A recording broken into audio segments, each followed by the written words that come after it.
네, 고구려에 대해서 우리가 살펴보고 있습니다. 방금 뭐 소수리망까지 우리가 살펴봤다면 이런 소수리망의 노력으로 인해서 광개토대왕과 장수왕이라고 하는 그러한 우리가 잘 알고 있는 전성기를 맞이하게 되죠. 여러분들 광개토대왕 하면 무엇이 제일 기억나죠? 광개토? 대왕릉비가 가장 여러분들 아마 떠올라야 돼요. 떠올라야 돼요. 굉장히 큰 비석이고요. 기회가 된다면, 선생님도 아직 거의 못 가봤는데 우리 기회가 된다면 함께는 좀 그렇고요. 그죠? 저 데려갈 사람 좀 데려가 주세요. 한번 가보았으면 해요. 우리가 광개토대왕릉비를 한번 봐야 되지 않나. 지금 중국이 자기네 것처럼 많이 여기고 있는데요. 소중히 우리가 다룰 필요가 있습니다. 자, 광개토대왕과 장수왕에 대해서 살펴보도록 하죠. 광개토대왕 하면 여러분들 우리가 가장 많이 기억하는 게 영토확장이에요. 영토확장. 영토를 굉장히 많이 확장을 하죠. 도대체 어디까지 확장을 했냐? 바로 우리 지도에도 나와 있는데요. 이제 30페이지 여러분 지도를 확인을 하시면 되는데요. 요동지역이라고 하는 곳과 그 다음에 만주 저 위에 지역, 만주 지역, 그 다음에 우리 한반도로 따지면 한강 이 북지역, 한강 이 남지역은 아니고요. 한강 이 북지역까지 진출을 하게 됩니다. 근데 이건 너무 쉬워. 사실 이거보다는 좀 전문적인 뭐 항상 능력 시험이나 이런 데는 광개토대왕 능비 자체에 대해서 많이 나오는데 우리 이제 학교 시험이나 이런 데에서는 이거 이제 광개토대왕에 무엇이 많이 나오냐면 바로 광개토대왕이 신라를 구원한 사건이 많이 나옵니다. 선생님 이제 신라 구원 사건이라고 이름 붙이는데요. 어떤 사건이 있냐면 사실은 이쪽에 한번 볼까요? 지도가 좀 작기는 한데 다시 그릴게요. 제가 크게 지우면 되니까. 지도를 잘 그리니까요. 그죠?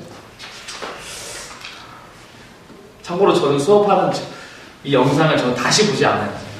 부끄러워가지고 겁나 웃길 것 같아요. 잠깐 그 화면만 보는데요. 자, 보시면 여기 고구려가 있습니다.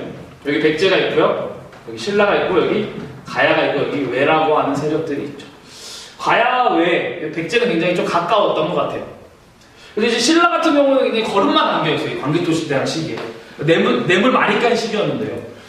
이 신라가 이제 외라고 하는 세력으로부터 사실 공격을 받았습니다. 그러니까 굉장히 큰 위기죠. 근데 이 세 세력이 굉장히 가깝게 지내다 보니까 신라 입장에서 얘네한테 도움을 청할 수가 없는 거예요. 그래서 지금 잘 나가는 이때 당시에 왕인 광개토대왕에게 도움을 청하게 되죠. 그래서 광개토대왕이 철기병을 딱 이끌고 와서 이 신라를 둘러싸고 있는 왜군을 몰아내줍니다. 이 내용이 우리 광개토대왕릉비에 실려있죠. 신묘년축 기사라고 해서 실려있습니다. 그래서 몰아냅니다. 근데 이 몰아내는 것에서 끝나는 것이 아니라 이제 외와 각국에 있는 이 가야 지역까지 군대를 이끌고 나가서 홍군형을 내주죠. 이 사건이 실려있는데 우리는 이제 이 사건만으로 끝나는 것이 아니라 바로 이 사건으로 인한 그 결과에 대해서 우리가 살펴봐야 됩니다. 그 결과는 크게 이제 두 가지로 이야기를 하는데요. 첫 번째, 그 결과로 첫 번째로 어떠한 현상들이 이 이후에 나타나냐면 바로 고구려군이 신라에 주둔하게 되죠.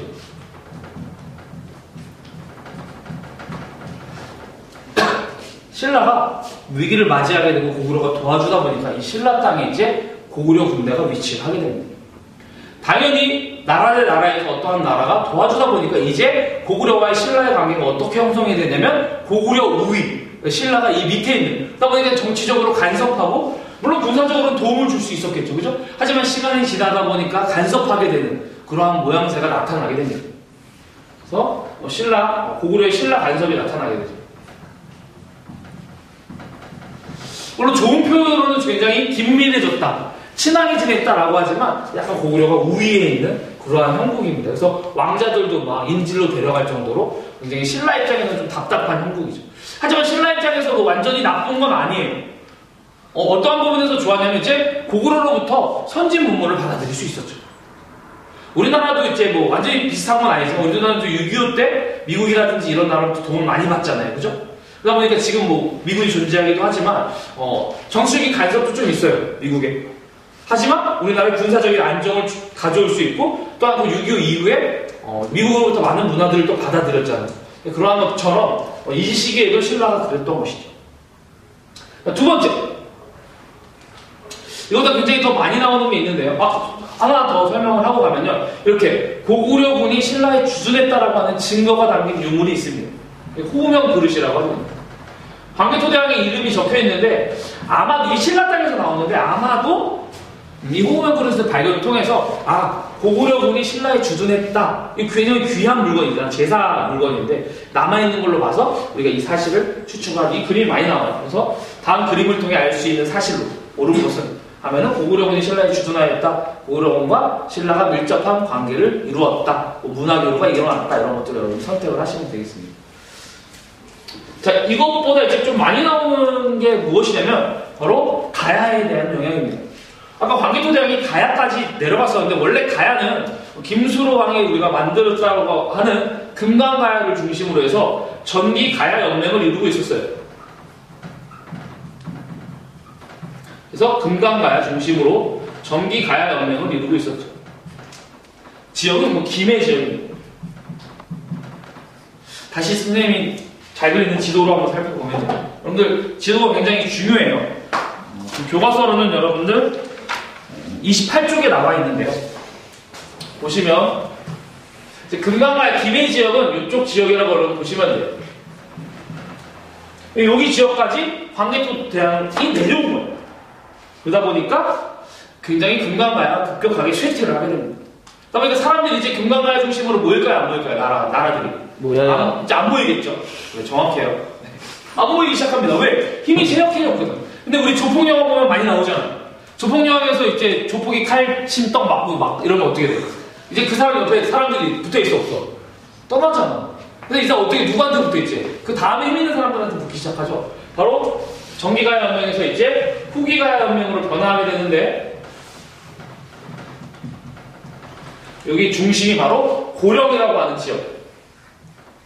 이 대가야 지역으로 이동을 하게 됩니다. 즉 대가야를 중심으로 이제 가야 세력이 연합을 형성을 하게 되죠. 여기가 이제 고령이라고 하는 지역입니다. 지도로 잘 확인을 해 두시기 바라겠어요. 문제에서 이거 지역이 주고 나오는 경우가 굉장히 많이 있습니다.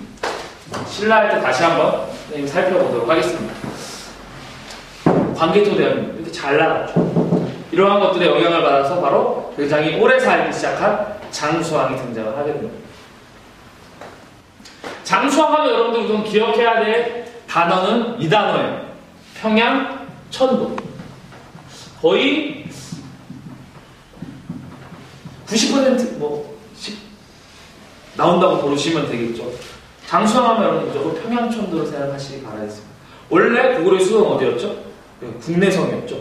국내성에서 평양으로 천도를 한 겁니다. 여기 안에는 여러 가지 의도가 있는데요. 바로 우선 첫 번째 의도는 남하정책, 남진정책 같은데요. 밑으로 내려오겠다라고 하는 거예요. 한강 이북에서 더 밑으로 내려오겠다라고 하는 그러한 의지를 나타낸 것이죠. 이게 바로 평양천도에 나타납니다. 두 번째로는 왕권 강화예요. 여러분 수도를 옮긴다는 건 굉장히 나라로서는 큰 일이죠. 그럼 서울에서 대구로 옮긴다라고 하면 우리나라 지금도 옮기기 굉장히 힘들 거예요. 반발하는 사람이 어마어마할 겁니다. 그만큼 왕권이 강했다라고 하는 거고 국내성에 살고 있었던 사람 지금처럼 교통도 좋을 때도 반대를 하는데 교통이 좋지 않을 때는 자기의 근거지를 잃는 거예요. 그래서 아마도 국내성 지역의 귀족들을 견제하기 위해 평양성을 세력을 키워나갔을 것이다 라고 하는 것들도 알아두시면 되겠습니다. 어쨌든 이러한 남하 정책으로 장수왕은 밑에 쪽에 백제를 압박하기 시작하죠. 그래서 드디어는 이렇게 내려오니까 바로 이러한 장수왕의 평양천도에 대항해서 신라와 백제는 서로 힘을 합치게 되죠. 백제는 당연히 고구려왕 때 죽였으니까, 그죠? 근초고왕 때 고구려왕 죽였으니까 거기에 대한 복수에 고구려가 불타있고요. 그다음에 신라 입장에서는 이러한 간섭으로부터 벗어나고 싶었던 거예요. 그래서 바로 나제 동맹을 체결을 하게 됩니다. 433년에 체결을 하게 되죠. 하지만 물론 장수왕이 이것들을 물리치죠. 남하 정책을 진행을 해서 어디까지 차지를 하게 되냐면 이제 한강 이 남까지 백제의 수도까지 먹고 바로 한강 이 남을 차지하게 됩니다. 그래서 이러한 장수왕의 업적을 남긴 비석이 충주 고구렵이라고 하죠. 충주 지역에 세워졌겠죠.